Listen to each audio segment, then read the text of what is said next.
homes as a maid or a mother's helper, which is another nice name for being a maid. But we worked, and that's where I began to realize that was the first time I actually went to a restaurant. I think it was when I got this job in New York. But I went to South Carolina State and got a degree in speech pathology and audiology. I had a BA degree. It was one of those types of jobs that you could be in a clinical setting, or you could be in a public school setting. Ideally, I wanted to be in a clinical setting, but I only had a BA degree. And so they had a publication of jobs, and I just looked through the publication to see if I could find any place where I could get a clinical job.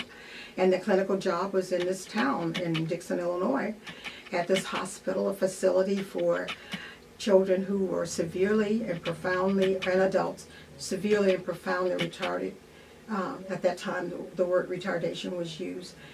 In Dixon, Illinois, I didn't know much about it except another person came in my life, and that was my I guess, advisor at South Carolina State, and he said, go ahead and interview for this job. I said, it's in Dixon, Illinois. I don't know anything about this place. And he said, just go out and interview. Two of us went out for this interview. First of all, we were very naive about Illinois. We thought we were going to be in Chicago, and we were in the cornfields of Dixon, Illinois. And suddenly I felt I was back in South Carolina. The young lady who went with me, Patsy, fell asleep and woke up and said, did we go back to Newberry? I said, no. We just left Chicago. And she said, I am not taking this job. And in my situation, I felt that I pretty much had to consider the job. So I went for the interview, and at that time they had no African Americans. It was 6,000 patients in this hospital. Huge facility. They had no African Americans professional on staff. Had never hired one. So I went for this interview, and for me, I said, unfortunately, I did well. So they called back and offered a job. The day I went through the town of Dixon, Illinois, there was not one black person on the street. And I had never been in a situation where it was totally all white. And I thought, oh, what is with this town? My advisor, Mr. Lumpkins at South Carolina State, said, you should take this job. You don't have a master's. So he said, Lillie, just take it for a year, and then at the end of the year you can rethink it. But it would be a good clinical experience. So I went back, and they said to me, you are going to have to live on the grounds of the hospital. There were these little old ladies who worked on the wards, and they lived in Chicago, and they would live on the ward during the week and go home on the weekend. So there was these little old ladies, most of whom were white, and me, living at this facility, at this ward. So I thought, well, okay, I'm going to go out and look for an apartment. There weren't a lot of apartments. It was really pretty much a traditionally old small town, and there were homes, large homes, where they had rooms.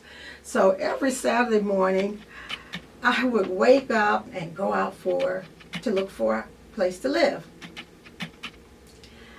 And again, naivete. I would knock on the door, and I kind of noticed that they didn't quite open the door for me. They would just peek through the cracks, and they would say, oh, honey, we just rented. And I would go, man, gotta get up earlier. So the next week, I would get up earlier, and then all of a sudden, the people I was working for had the black minister in town come meet with me. And I thought, something's up. When they call in the black minister, something is up. So he came out and he said, look, you're probably not going to find, housing. And so I realized that I was going to stay at this facility. So I was there and then suddenly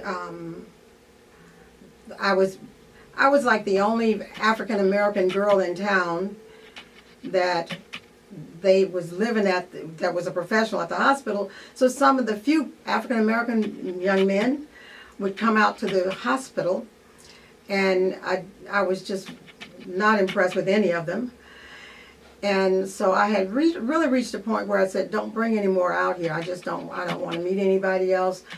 I am going to just live through this, because by then the Department of Mental Health for the state of Illinois was impressed with my work and said,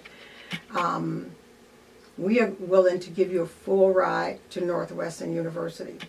Northwestern University was considered like the top 10, one of the best facilities for speech pathology and audiology. But while I was there, one of the students on the ward passed away, and was a Down syndrome patient. I was not aware of it, but her brother